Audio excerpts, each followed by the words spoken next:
नमस्कार। मैं योगिता कुंद्रा, वरिष्ठ अध्यापिका, राजकीय प्रवेशिका संस्कृत विद्यालय सिरोली टिब्बा की ढाणी, जयपुर से। हम संस्कृत शिक्षा विभाग के ई कंटेंट के लिए पाठ 7 जो जीवों में विविधता है, कक्षा 9th विज्ञान का चैप्टर आज पढ़ेंगे। तो बच्चों, हमारे पाठ का नाम है जीवों में विविधता, यानी पृथ्वी पर जो अलग अलग प्रकार के जीव पाए जाते हैं उनमें अलग अलग विविधता यानी विभिन्नता पाई जाती है।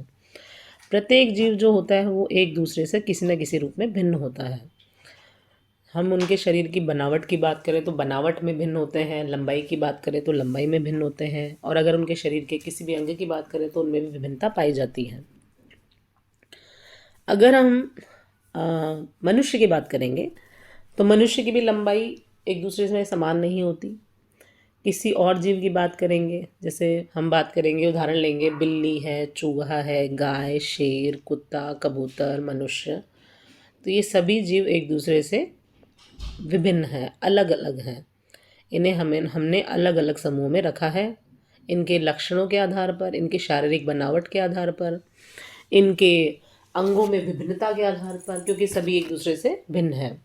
तो इन सभी जीवों के शरीर के आकार, लंबाई, इनके शरीर के विभिन्न अंग सभी एक दूसरे से क्या है, भिन्न होते हैं।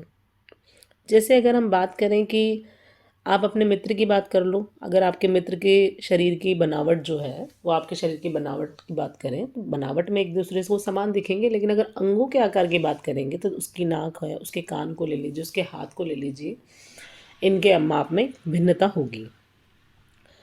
तो बच्चों, अपनी कक्षा के बच्चों के साथ अपनी नाक, अपने कान और लंबाई को अगर हम नापते हैं तो सभी बच्चों का आकार क्या समान होगा? तो हमारा जवाब होगा नहीं, सभी के अंगों में विभिन्नता होगी। तो इस तरह से हम एक समूह की बात भी करें तो उसमें भी विभिन्नता पाई जाती है। तो हम अपने शरीर की बनावट की तुलना किसी दूसरे जीव से करते हैं। जैसे मान लीजिए, अगर हम अपने शरीर की बनावट की तुलना गाय से करते हैं, बंदर से करते हैं या बिल्ली से करते हैं, तो इन तीनों में से अगर हम बात करते हैं तो हमारे शरीर की बनावट की समानता की बात करेंगे तो इन तीनों जीवों में से हमारे शरीर की समानता कुछ रूप में बंदर से मानी जाएगी, क्योंकि आपने देखा होगा जो बंदर होता है वो मानव की नकल कर सकता है या हम जैसा करते हैं वैसा करने की वो कोशिश करता है, लेकिन है वो भी अलग जीव, क्योंकि उसमें भी हमारे शरीर से विभिन्नता पाई जाती है, वो विभिन्न जीवों में आता है। और अगर हम गाय से तुलना करते हैं या बिल्ली से तुलना करते हैं तो वहाँ से तो हमारे शरीर के कोई भी समानता दूर दूर तक नहीं दिखाई देती, तो वो अलग जीव हैं। तो इस तरह से हम पहचान सकते हैं कि प्रत्येक जीव एक दूसरे से अलग अलग होता है, विभिन्न होता है और विभिन्न वर्ग में होता है। तो अगर हम पृथ्वी पर जीवों के समूह, विभिन्न समूहों के बारे में बात करते हैं तो उन समूहों में विभिन्न प्रकार की विभिन्नता पाई जाती है, जैसे छोटे से छोटा जीव से लेकर बड़े से बड़े जीव में। अब अगर हम जीवों का वर्गीकरण करते हैं तो वर्गीकरण हम क्यों करते हैं? प्रत्येक जीव को पहचानने के लिए कि ये जीव इस समूह का है और दूसरा जीव किस समूह का है। तो ये हमारे वर्गीकरण करने का तरीका है और इसीलिए हम वर्गीकरण करते हैं। और अपने चारों ओर जो फैले जीव रूपों हैं उनकी विभिन्नता के अगर हम 3 उदाहरण भी लें तो बहुत सारे, हम 3 से ज़्यादा उदाहरण ले सकते हैं। जैसे हम शेर का उदाहरण लें, जंगल में रहने वाला जीव है, जंगल में ही रहने वाले और जीवों की बात करें, जैसे बंदर है या फिर बिल्ली है या कुत्ता है, किसी की भी बात करते हैं तो इन सब में जो है विभिन्नता पाई जाती है, क्योंकि अलग अलग जीव हैं। अब अगर हम वर्गीकरण इनका करते हैं तो हमारा वर्गीकरण का आधार क्या है?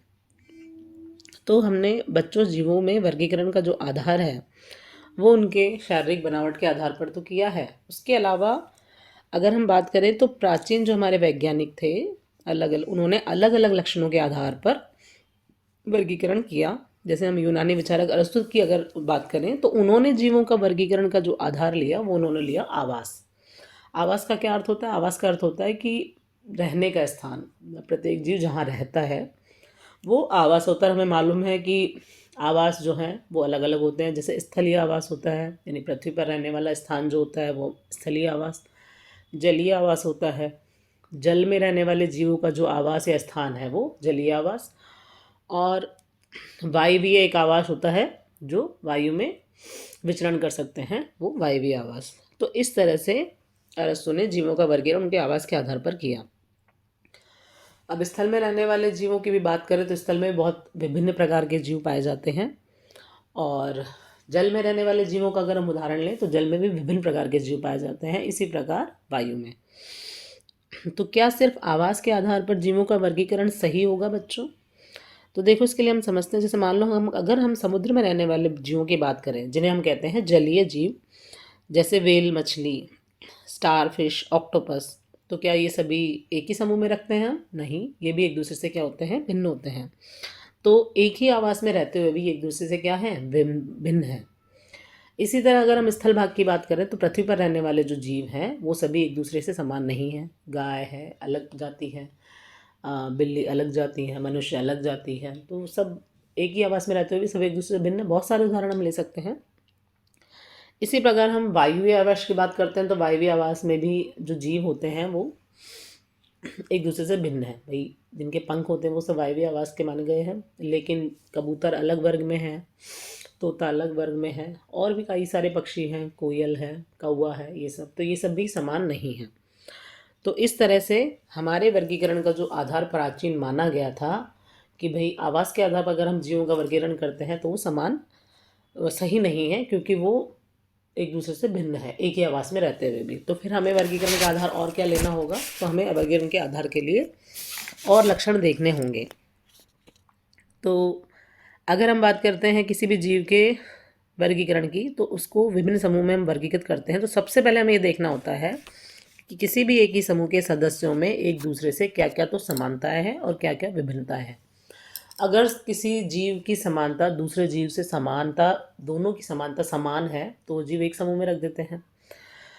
तो ये एक लक्षण हो गया उनका कि उनमें समानता क्या क्या पाई जाती है। इसी प्रकार अगर किसी जीव के लक्षण की बात करें हम, तो अगर वो कोई विशिष्ट कार्य करता है तो वो विशिष्ट है।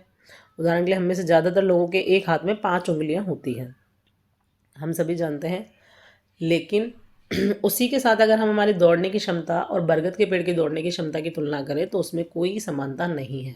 तो ये भी एक लक्षण हो गया कि हम इन दोनों को क्या कर सकते हैं? विभिन्नता में ले सकते हैं। एक उदाहरण हम और ले सकते हैं, जैसे पत्थर की दीवार की अगर हम बात करते हैं तो हम मानते हैं कि पत्थर की जो दीवार होती है वो पत्थरों से मिलकर बनी हुई है, लेकिन पत्थर की दीवार में ऊपर की दीवार की तरफ के जो पत्थर होते हैं और नीचे की तरफ के जो पत्थर होते हैं उसके आकार में भी विभिन्नता होती है। ऊपर की दीवार के पत्थर जो होते हैं वो नीचे की दीवार को कोई प्रभाव नहीं डालते, लेकिन नीचे की दीवार के पत्थर जो होते हैं वो ऊपर की दीवार पर प्रभाव डालते हैं। तो उनका आकार जो होता है उस दीवार के जो एक तरह से मानते हैं हम उस दीवार के लिए एक प्रभाव डालता है। तो एक ही समूह में मानते हैं हम पत्थर जो है, लेकिन फिर भी इसमें प्रभाव डालता है। तो ये एक लक्षण हो गया हम किसी भी चीज़ के लिए देखें तो। अब हम देखते हैं कि जीवों का अगर हमने वर्गीकरण किया तो क्या माना हमने? सबसे पहले सबसे मुख्य लक्षणों पर अगर गौर करें तो हमने जीवों के वर्गीकरण से पहले हमने ये माना कि वर्गीकरण के लिए कोशिका को सबसे प्रमुख आधार माना कि सभी जीव जो हैं कोशिकाओं से मिलकर बने होते हैं।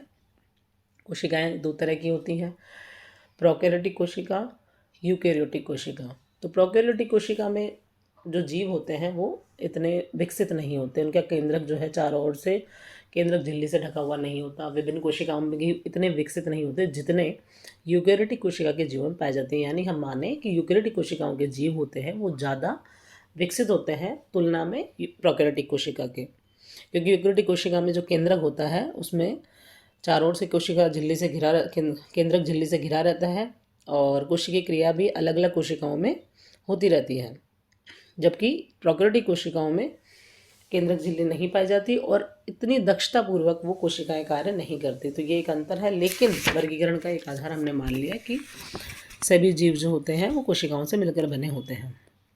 इसी प्रकार अगर हम बात करें आगे, तो कुछ जीव जो होते हैं उनमें कोशिकाएं क्या एक ही पाई जाती हैं या एक से ज़्यादा पाई जाती है। तो हमें मालूम है कि कोशिकाएं जो होती हैं वो सभी जीवों में होती है, किसी में एक पाई जाती है, किसी में एक से अधिक पाई जाती है। तो जिनमें एक ही कोशिका पाई जाती है उन्हें एक कोशिकीय जीव कहते हैं, और जिनमें एक से अधिक कोशिकाएं पाई जाती हैं उन्हें बहुकोशिकीय जीव कहते हैं।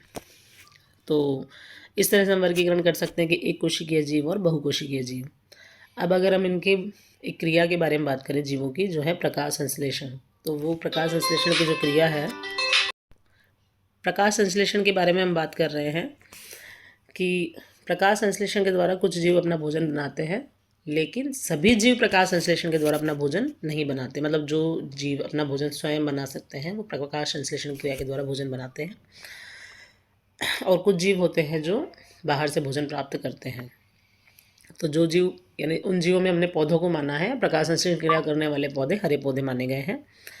तो उनका शारीरिक संगठन किस तरह का होता है, उनकी बनावट किस तरह की होती है।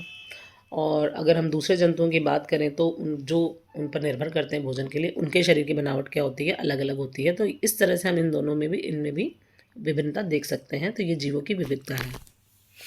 तो इस तरह से हमने वर्गीकरण के लिए अलग अलग बिंदु लिए। तो पौधों का शरीर भोजन बनाने की क्षमता के अनुसार विकसित होता है, जबकि जंतुओं का शरीर बाहर से भोजन ग्रहण करने के लिए विकसित होता है। तो ये उनमें एक लक्षण पाया जाता है। तो इस प्रकार हम जीवों का वर्गीकरण कर सकते हैं। हम अब इस क्लास में इतना ही पढ़ेंगे। धन्यवाद।